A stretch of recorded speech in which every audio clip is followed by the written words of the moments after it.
First off, before I even start the video, I gotta say thank you guys for the last one. I was sitting here expecting, 200 views for like 200 subscribers, but then I was like, it's doing that. And then I looked again, I was like, oh, it doubled. And then I looked again, oh, it doubled again. So, I mean, it's not a lot compared to big channels, but I wanted to say thank you guys anyway, because it means a lot, a little goes a long way. That being said, I'm not going to strictly be a Yu-Gi-Oh channel. I'm going to be doing like a whole bunch of other stuff. I already have been doing a whole bunch of other stuff. We've been doing sketches and things of that sort. Whatever I want to talk about, really. Just a heads up. But today, I'd like to talk about Pokemon. What do you like to play? Pokemon! Pokemon! Pokemon! Pokemon! Pokemon! It's been rumored that Gen 5 remakes are happening soon, and I'm a little concerned. My cat's walking in here. She's about to bug me. I don't know why. What do you want? Alright, don't get me wrong, right? I loved Legends Arceus, and I appreciated how Game Freak went in a new direction with a creative twist on utilizing Dialga and Palkia's abilities, right? That being said, the other half of the Gen 4 remake, like this year, was just like, it was just a... Ellie, what are you doing? No, you stop that. Let me hold you.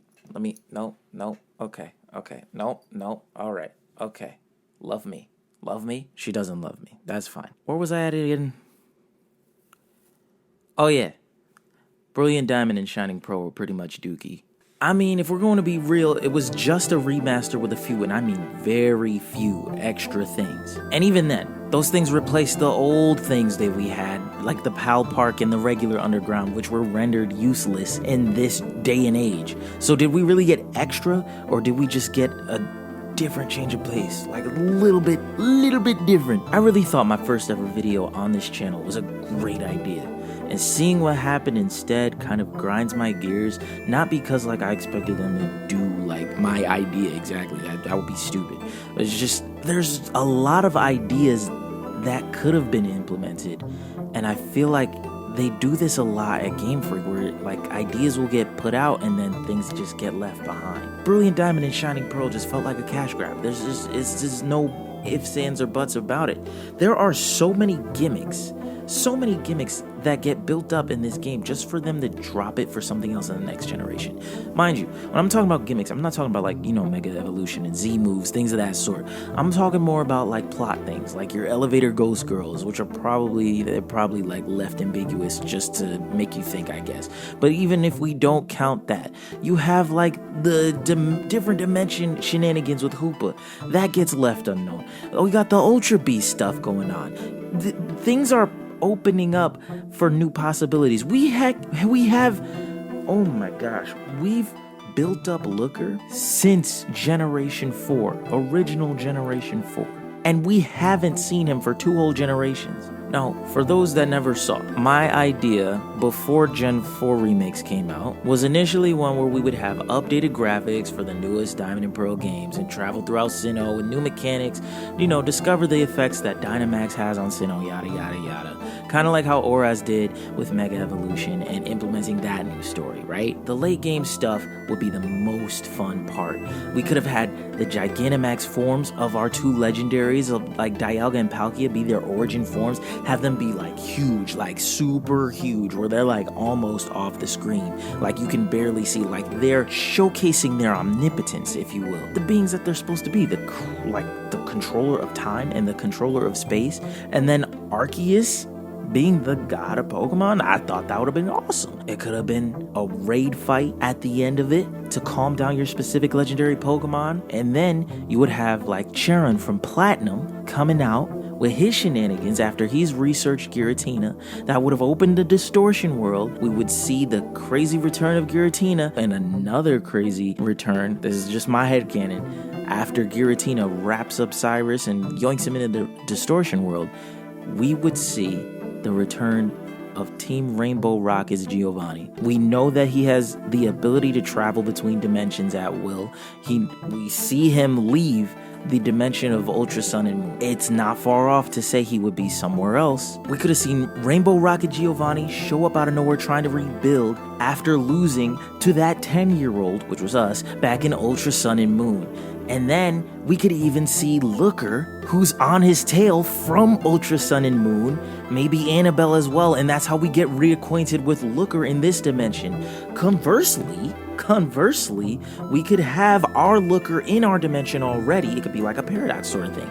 We can already have our Looker in our dimension, and after chasing Cyrus around, having to go through his shenanigans, Looker somehow gets into an accident and gets thrown into another dimension, ends up in the Pokemon Omega Ruby and Alpha Sapphire world. Maybe he's thrown into another dimension because of Hoopa doing its shenanigans. We never got that explained. That could have been amazing.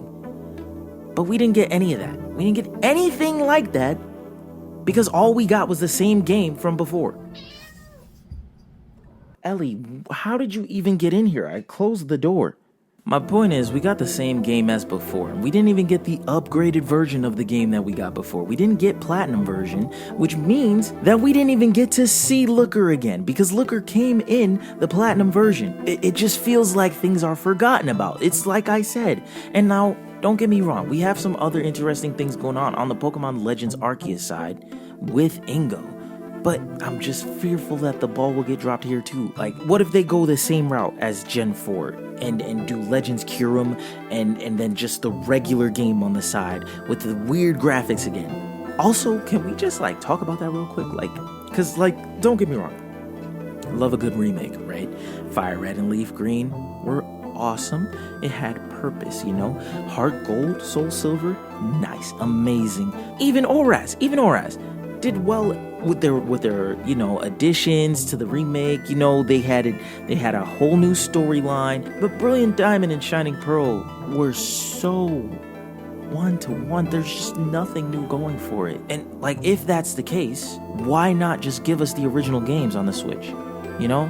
We could have had so much more time to work on Pokemon Legends Arceus. We would have just been able to get Diamond, Pearl, and Platinum hassle-free just because we're just we're just dumping the ROM onto the Switch. We would just have all those games all together. It would have saved time for Game Freak, same time for Ilka. All you would have really had to do was make sure that those games are able to communicate over Wi-Fi on the Switch and locally on the Switch as well, and that it can connect to Pokemon Home, things of that sort. You didn't have to do anything else from there. You would have been fine. It wouldn't have had to be $60 for the same game that you bought back in the day for $40. Everybody was iffy when we saw the first Brilliant and Diamond trailers because you tried to keep it so one-to-one instead of just giving us what we had originally but on the Switch. If you'd have did that, Thousand Year Door, if you just slap that on the Switch like you just did, it's the same thing on the Switch, upscaled a little bit. If you'd have did that, we would have been fine. I'm trying not to sound like I'm complaining for a second video in a row. I'm just concerned. There's a lot of work to do with black and white remakes, and I just want to make sure we don't lose out on anything. Even the aspect of black and white remakes is a little weird. You can do a lot of things here because it doesn't kind of work the way the other three work. The other four, I'm really not counting Brilliant Diamond and Shining Pearl, but it doesn't count. It doesn't work the way those work because you don't have third game now. You have time skip in second series. You have Black 2 and White 2. So what's going to happen there? Are we going to get remakes of both? Are we going to get a Black 3 and White 3? Are we going to do just Legends Kyurem and just get the Gen 5 remaster upscaled? Probably. I don't know what can happen. I just know that with Ingo thrown into the past, I would like to see what happened, what became of him. And with the DLC talking about the Blueberry Academy is set in the Unova region, I would really hope that you are actually putting your time and effort into making these Gen 5 remakes actually feel good to the buyer. Make it enjoyable, make it a new experience for the player. But if we just get the same game all over again, I swear I'm going to swing on somebody.